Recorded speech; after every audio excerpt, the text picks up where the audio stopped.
I have an assortment of poems that I can speak to you today. I have Poetry is Where, If I Had Tears Left, I Can No Longer Taste, Sands, Human Infinity, and It's a Quiet Day Among the Stars. I can only do about 3 of them right now.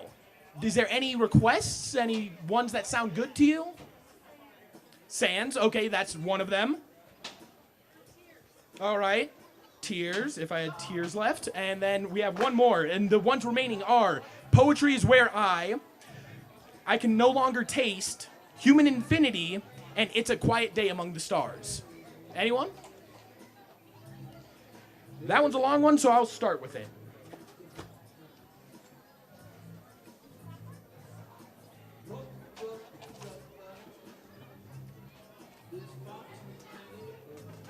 Actually, switching up, starting with Sands. May I take this? And I'm not off script, I'm sorry. My theater teachers hate me. Sands. The sands of time vex me.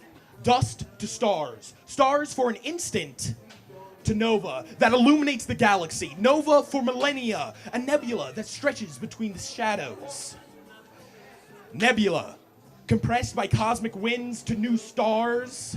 New stars, shepherds of new planets, cradles of new life, new forms, and new death. As the sands shift, mountains rise from the earth and stand so tall they threaten laceration to the sky. Mountains crumble and buckle, tossed down by wind, water, and the fragments of mountains before them, smashed to ruin and to dust. And with a soaking slumber, as this ruin settles, the dust comes to be clay. And in curious hands that live and work ever harder to live another day, the clay becomes pottery. And as the sands flow on, and as the hands slow, tire, or are dashed to uselessness, death is spoken, by whisper or by scream, and pottery is sent to tombs, used to hold what little has value after life has been spoken for. And taken from tombs by those who lived far after, lofted high into the light, and taken to furtive hollows, or hoarded in exhibition. Pottery, taken to museums. And thus I come to the museum so they might teach me of the sands of time. The sands of time vex me. Mountains to dust, dust to clay, clay to pottery, pottery to tombs, tombs to museums, museums to teach me of the sands of time, until they too return to dust or smoke. Whew. Just a little bit of a warm-up, but... Whew. So we had tears next, right? Come on, man. Come on. You're doing good, man. That's awesome. If I had tears left, they'd be black oil mixed with white ash. They'd slop from my eyes, roll and sputter down my cheeks, and sizzle as they fall upon my chest. For I let loose my last teardrop 20 years ago. I let loose my last teardrop 30 years ago. I let loose my last teardrop 40 years ago, 50 ago, 60 ago. If I had a tear left, it would imply I had a single left to drop. And it would imply that I had a single drop of sweat left. If I had sweat left, it would slip away like kerosene. Vaporize, inflame, and slip faster, the surface tension null, falling to pieces to the clouds above me. If I had not sweat the last drop 20 years ago, 40 years ago, 60, 100. If I had one drop of sweat left, I suppose I'd have one last drop of blood. I'd have one left to give. It would oxidize in my heart. It'd rust along titanium tubing. It would be iron flakes suspended in a pus slurry. It would slather on the conveyor belt, joined by the shards and sent further down the line if I had not given that last drop 20 years ago.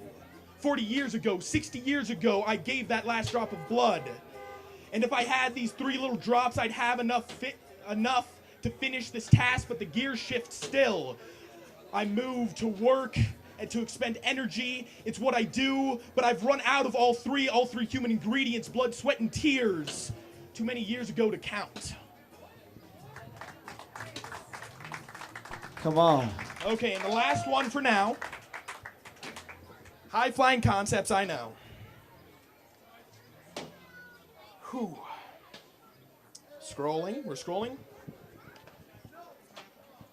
I want to explain something so I can get to know you better. It's First Friday, get loud anyways. I want to explain something to you guys so I can get to know you better. Sets. Collection of numerical elements bound by a unifying rule. A collection inherent. A mathematical mind box that you can open, close, and fill with numbers or fill with nothing. You can break them up into smaller sets and put them back together, making different kinds. One kind of set in particular is my focus today. This subset. Okay, a subset is a building block of a parent set, said to be proper when it contains only elements from its parent. It's breaking your box into two or more, subdividing sections so the sections contain some but not all.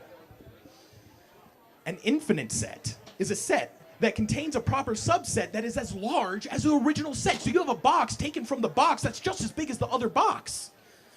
And a set is a series of numbers that can be described with a unifying rule. Infinity is a concept that contains itself. Different types of infinity exist, actually. Different but the same when defined by cardinality.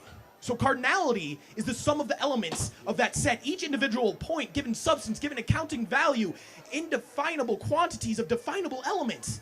That's what it means. An amount that you can set but not can describe. It can be 0 and 1. It can be between them.